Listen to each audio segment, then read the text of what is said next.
हैं बागेश्वर धाम सरकार के बाबा जी, इन्होंने हिंदू राष्ट्र बनाने की घोषणा जो है कर दी है और कहा है कि हिंदू राष्ट्र भारत था, है और रहेगा, केवल घोषणा आनी बाकी है। अब इस पर हम बात करने के लिए हमारे साथ उपस्थित है बाल योगी जी, पंडित विजय कुमार शर्मा जी। इनसे हम बात करेंगे और जानने की कोशिश करेंगे क्या इनकी राय है इस नज़रिए को लेकर के। सर, स्वागत है आपका हमारे चैनल में। क्या कहेंगे बागेश्वर धाम सरकार का जो ये नया बयान आया है हिंदू राष्ट्र को लेकर के? देखिए, इस तरह के बयानों से हम डरने वाले नहीं हैं। संविधान लागू हो गया 1950 में, संविधान से ही देश चलेगा। बागेश्वर वाले बाबा जी जब फंसते हैं, उनके यहाँ भी एक महिला गई, उनका देहांत भी हो चुका है। इसी पाखंड से हम लोग चल रहे हैं। नहीं, वो तो वो बीमार थी तो मृत्यु हो गई। बोलना अरे तो चमत्कारी थे ना, लिख के बता दिया करते थे। बोलना तो बागेश्वर धाम वाले में कानपुर देहात वाली घटना पे चाहिए था, जहाँ ब्राह्मण बेटी और माँ जल गई। कि हिंदू राष्ट्र कैसे बनेगा हमारे लोगों को हमारे लोगों को जलाकर? तो योगी राज में वहाँ कार्रवाई तो हो रही है ना। योगी राज में कार्रवाई हो रही है कि डीएम ठुमका लगा रही है। इतनी असंवेदनशील डीएम हो गई सकती है।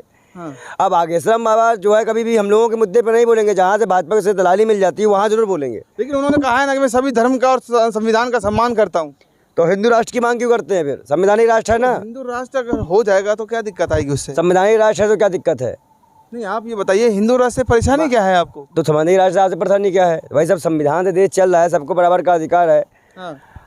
आप बताइए, हम कहीं जाते हैं तो नेशनलिटी हमारी इंडियन लिखी जाती है। हिंदू मुसलमान तो अलग के टॉपिक है, जब रिलीजन में लिखा जाएगा। अब दूसरी बात यह है कि जब नेपाल ने 2007 या 8 में हिंदू राष्ट्र छोड़ के एक लोकतांत्रिक राष्ट्र बन गया, लोकतंत्र में ही सबका भला है, और भारत एक ऐसा देश है जहाँ पे सभी जाति धर्म है, तो इस तरह के बयान 24 चुनाव जिताने के लिए मोदी द्वारा दिए जा रहे हैं। तो जब ये अभी अनूप जलोटा जी एक सिंगर हैं, गायक हैं, भजन को गाते हैं, और उन्होंने भी एक बात को कहा है कि अगर हिंदुस्तान में हिंदुओं की संख्या ज़्यादा है तो हिंदू राष्ट्र बना दिया जाए इसको।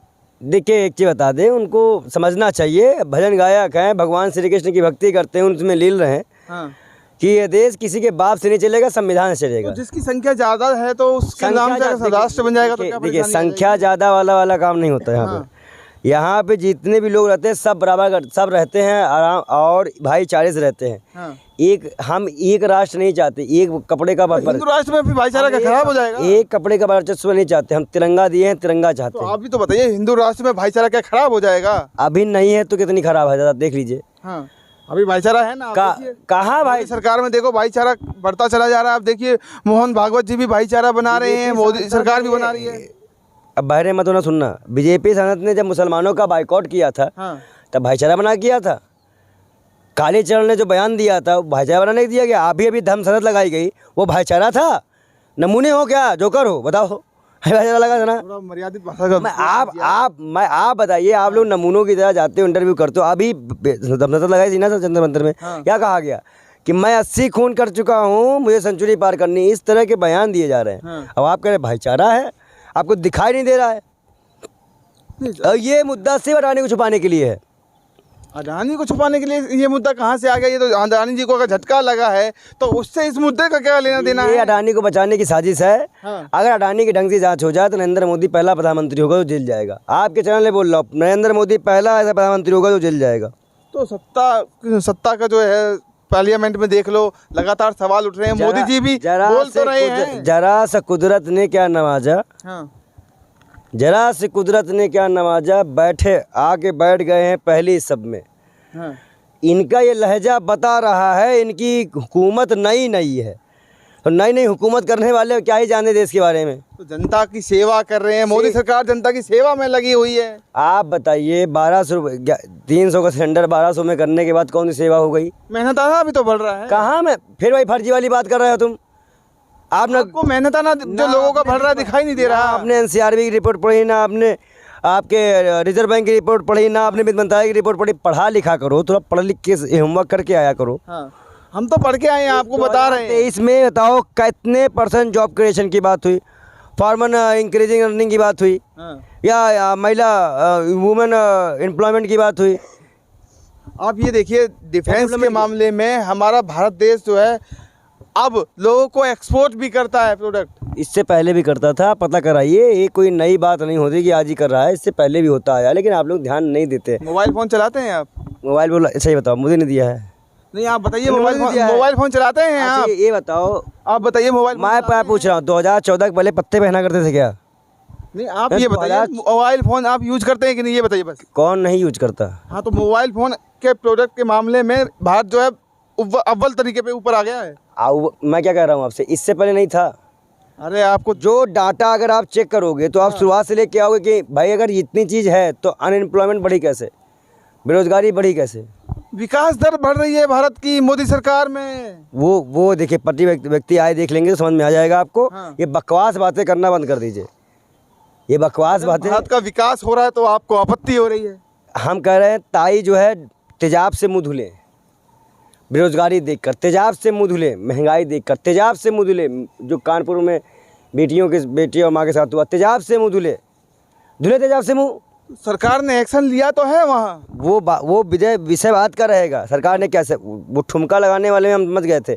इतने असंवेदनशील प्रशासनिक अधिकारी होने का मतलब है सरकार पूरी तरह से गुंडों मवाली की तरह काम कर रही है। हम एक चीज़ तो आपसे यहाँ कह दें, हाँ। जब तक ये धर्म के प्रोपगंडा लेके नमूने पैदा रहेंगे ना, लौंडे नए लौंडे आके हम लोग को नाच नचाएंगे ना, देश का यही हाल होगा। दिव्य दरबार लगता है उनका, देखिए आप उनके दरबार में भीड़ कितनी आती है। मैं बालाजी महाराज को यहीं से प्रणाम करता हूँ और ये कहूँगा कि ऐसे पाखंडियों को वो खुद ही दंड दे। वो खुद कहते हैं कि मैं चमत्कारी नहीं हूँ। चमत्कार जो है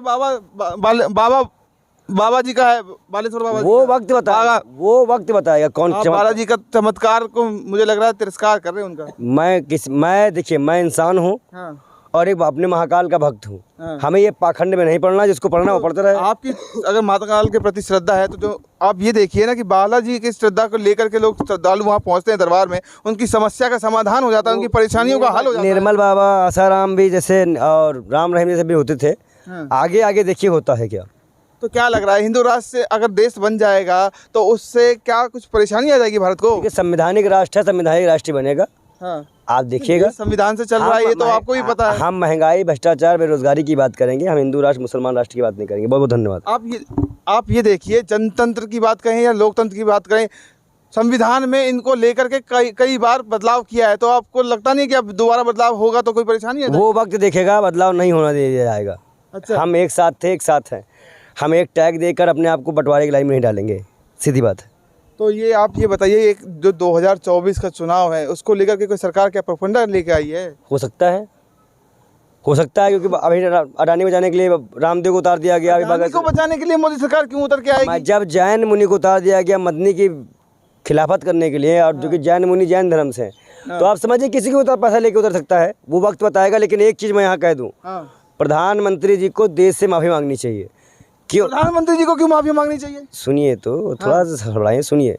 क्योंकि उन्हें ना गरीबों को आवास मिला 22 में, ना ही महंगाई कम हुई, ना भ्रष्टाचार कम हुआ। 10 साल सरकार के पूरे होने वाले हैं और इस देश पराक्रम कर रहा है मोदी सरकार में, आप आलोचना कर रहे हैं। हिंडनबर्ग की रिपोर्ट ने बढ़िया पराक्रम दिखाया। बाइकाट कर रहे थे पठानी। मतलब विदेशी एजेंसियों पे आपको विश्वास है, अपने भारत के एजेंसियों पे विश्वास नहीं है? हम कह रहे हैं अडानी पे सवाल, देश पे सवाल नहीं हो सकता। हाँ। और जिस हिसाब से एजेंसियाँ काम कर रही हैं वो दिख रहा है। ईडी के दफ्तर। अडानी जी ने भारत के लिए कोई काम नहीं किया क्या? अडानी देश है। आप ये बताइए, भारत के लिए कोई काम किया या नहीं किया? आप बताइए, जिसको आर्म्स बनाने ना आए, आम हथियार बनाने ना आए, उसको आप टेंडर दे रहे हो इजराइल से आने के बाद, तो दिखाया क्या जा रहा है कि दोस्त कुछ कराता है। मामला गंभीर है। आप देखिए, मामला बहुत गंभीर है। इस मामले को दबाने के लिए बहुत मामले खुले आएंगे।